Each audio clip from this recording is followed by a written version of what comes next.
What's good, people? I have here a pretty well-known fragrance by the House of Dior.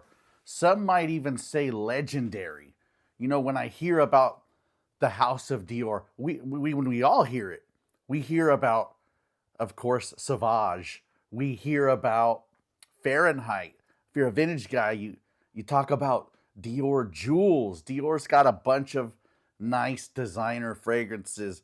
A little bit too much hate for the Sauvage, but they do have this upper tier called the Le Privé line, and I have a couple of them. I have Spice Blend, I have Vanilla Diorama, and those are really good fragrances. They really smell good. But this one, to me, it's magical, and it's got a legendary status in this community. Does it live up to that status? And if you look at Fragrantica reviews, they are absolutely all over the place with just people getting a bunch of different experiences from this magical fragrance.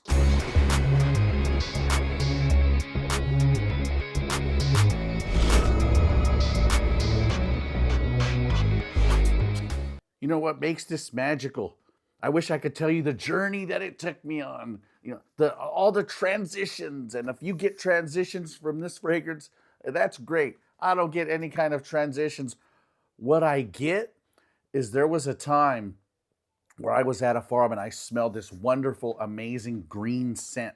This leafy green scent, earthy, leafy, green. I hunted this smell down. I had to have this magical smell.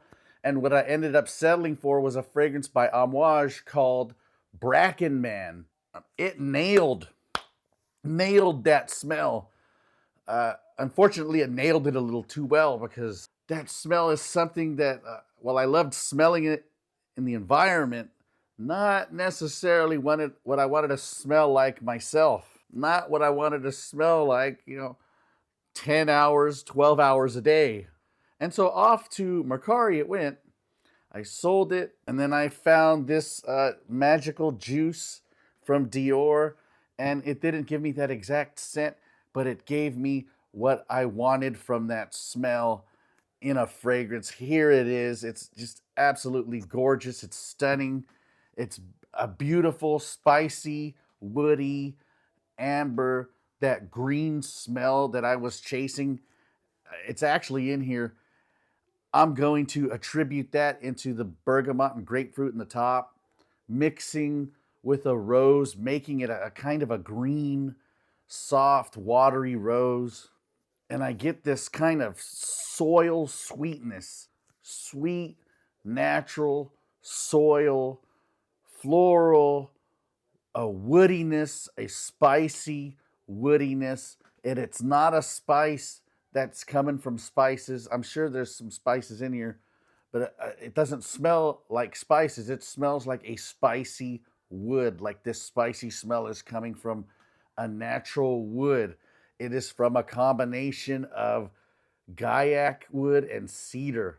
It's a beautiful combination. I've actually smelled this combo in cheaper Middle Eastern clone houses, and it does make the scent, I don't want to say smell more expensive, but it does make it smell like it's trying to smell more expensive, like it's cloning a more expensive scent profile. It's phenomenal. It's artistic. It's nature. In fact, it's so magical that even before I got this bottle, I've worn it for a couple of weeks.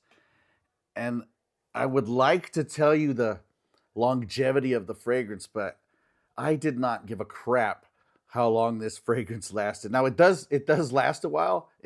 It does not lack in projection or performance.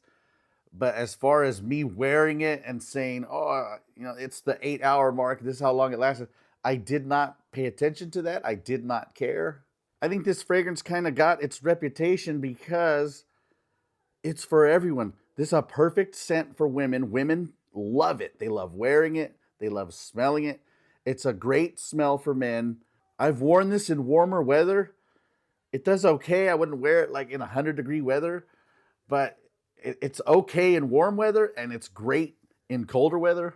I may not necessarily like wear it to the gym, but I think it's great everywhere else.